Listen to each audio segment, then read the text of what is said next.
Just a matter of months ago, Anthony Joshua and Tyson Fury were seemingly set to sign the dotted line and commit to what would have been one of the biggest fights in British boxing history. Now, after Joshua lost his WBA, WBO and IBF titles in a thoroughly one-sided unanimous decision defeat to the supremely impressive Usyk, the heavyweight landscape has taken another drastic shift. Britain's wait for a first-ever undisputed heavyweight champion in the four-belt era will now continue until, at the very earliest, summer 2022. But in truth, the defeat has created more hurdles to overcome than ever before, with the likes of Deontay Wilder, Dillian Whyte, Joe Joyce and Usyk standing in the way of history. Joshua and his promoter Eddie Hearn have both already confirmed they will take the contractually agreed rematch with Usyk, while Fury's October 9th bout against Wilder could switch things up once more. So, how does the heavyweight landscape look now? And what could be in store for the rest of 2021 and in 2022? Sportsmail takes a look below. Joshua vs. Fury, is the road to undisputed now dead?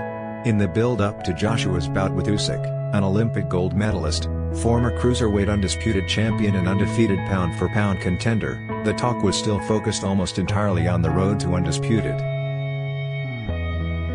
Both Hearn and Frank Warren, Joshua and Fury's respective promoters, insisted the pair would square off should they overcome their individual hurdles.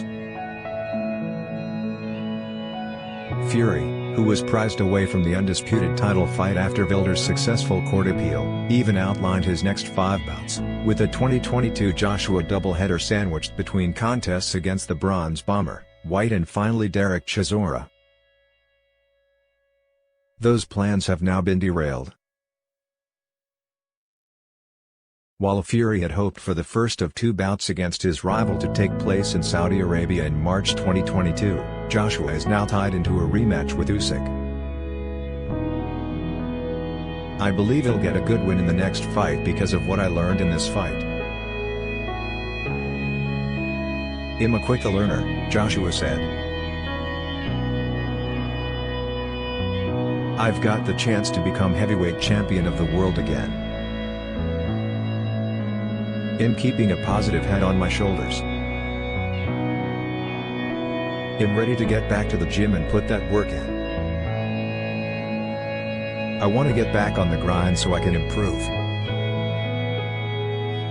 The game plan is to win. Clearly the aim for Joshua is to keep the undisputed title fight alive. Hearn has already insisted he's hoping for a Fury win in 2 weeks' time.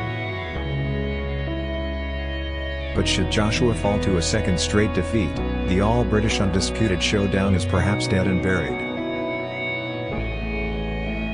Can Joshua win the rematch against Usyk? 2 pertinent questions now arise. Can Joshua win the rematch? And should he even take it? Well, as to the second question, he doesn't really have a choice. But after receiving a 12-round lesson on Saturday, the answer to the first question would have to be no, not unless serious changes are made. There were many who held reservations regarding an immediate rematch after Joshua's shock defeat to Andy Ruiz Jr. in 2019, but the possible adjustments were there for all to see. Against a much shorter fighter who utilizes almost no head movement and has significantly slower feet, Joshua, an Olympic champion himself, always had the attributes to regain his titles. It's a different story against Usyk, who comprehensively outboxed, outfought and frankly bamboozled Joshua with his expert lateral movement, hand speed and boxing eye. The argument is for Joshua to abandon any idea to outbox Usyk and instead focus on his size, strength and put it on the Ukrainian early. But the heavyweight looked gun-shy on Saturday and was hurt on numerous occasions throughout the fight. Having experienced severe fatigue following a sustained attack on numerous occasions throughout his career, does Joshua really trust his gas tank enough to launch an early onslaught? Fury's promoter Warren certainly doesn't think so, insisting he has no chance of getting the win.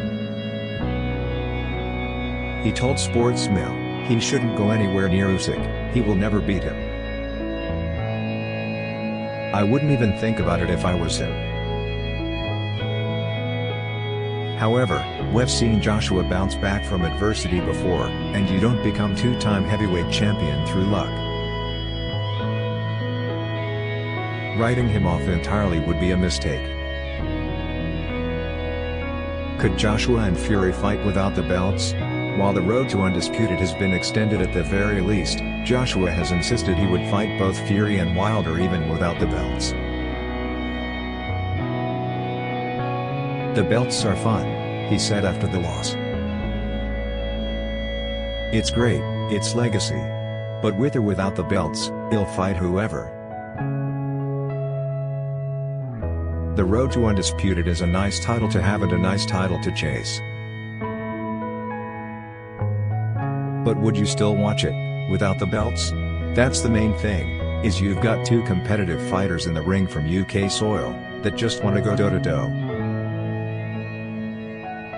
Though dismissing Joshua's chances in a rematch with Usyk, Warren also confirmed a bout against Fury can still happen.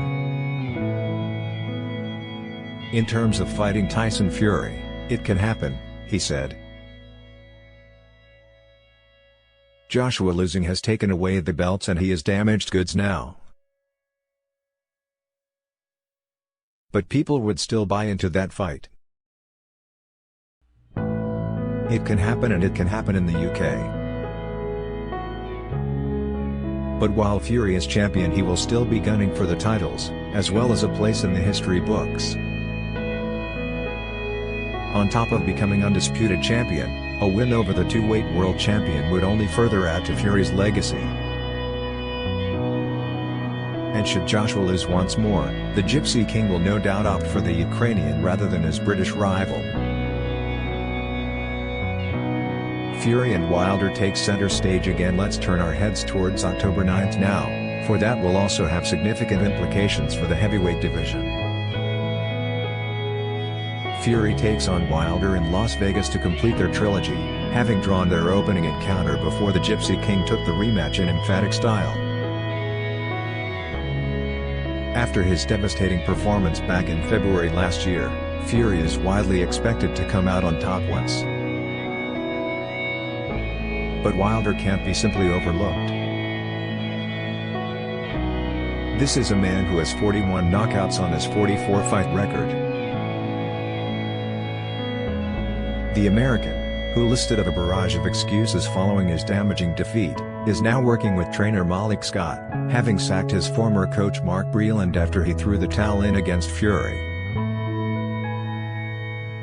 Having been outboxed in both of their two bouts, and having been taken totally by surprise as Fury switched to a front foot approach in their rematch, Wilder now will be aware he will have to utilize body shots and his jab, rather than simply looking for the big right hand.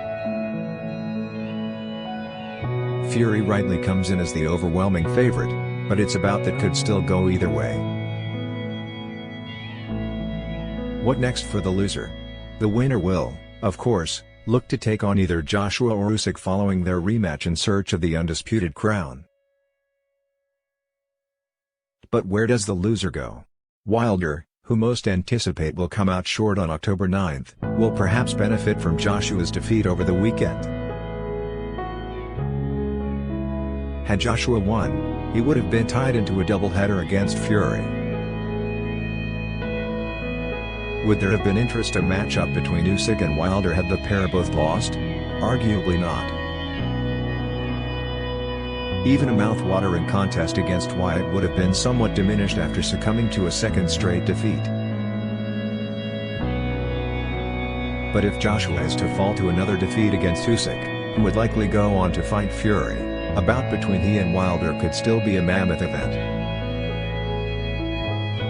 Two knockout artists, who could once have squared off for all of the belts, could instead fight to keep their careers alive.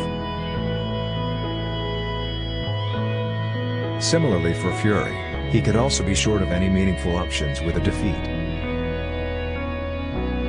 Wilder would go on to face Joshua or Usyk, with perhaps Wyatt the only intriguing fight left for the Gypsy King. But if Joshua and Fury are both to lose, the all-British showdown without the belts could then be on the cards. Who are the other heavyweight contenders? It's not just the quartet of Fury, Wilder, Usyk and Joshua in the heavyweight mix. Leading the rest of the pack is White, who holds the WBC interim heavyweight belt and has been patiently waiting for a title shot for a number of years now. After falling to a shock stoppage defeat to Alexander Povetkin last year, the body snatcher avenged his loss with a stunning knockout of his own in March this year. Having put himself back in the mix, White now takes on Otto Wallin in a difficult encounter on October 30th. He will also have his fingers crossed that Fury does prevail against Wilder after the Gypsy King promised a December bout between the pair. Dillian keeps going on about how he deserves a world title shot, Fury said. Since I haven't fought in England for a long time and Joshua won't be ready for December, he'll fit him in and shut him up. Easy. A Fury loss would perhaps once again put White on the periphery, though a future bout with Joshua, with or without the belts, is another potentially stadium-filling event. There's also Joe Joyce, who was set to take on Usyk for the title of WBO mandatory challenger before Joshua's bout against Fury fell through. The 36-year-old has climbed up the division with notable wins over Daniel Dubois and Carlos Takam, with promoter Warren believing he should now get a shot at Usyk. Meanwhile, Ruiz is reportedly lining up a fight against either Charles Martin or Luis Ortiz before the end of the year after beating Chris Arreola in his comeback, with Derek Chisora looking to avenge his defeat to Joseph Parker when they meet for a second fight on December 18. What are the heavyweight fights to look forward to? Tyson Fury vs Deontay Wilder 3, October 9, 2021 Hughie Fury vs Christian Hammer, October 16 Joseph Parker vs Derek Chisora 2, December 18, 2021 Dillian White vs Otto Wallin, October 30, 2021 Tyson Fury vs Dillian White, December 2021 Andy Ruiz Jr. vs Charles Martin/Luis Ortiz, December 2021 Alexandre Usyk vs Anthony Joshua 2, February/March 2022.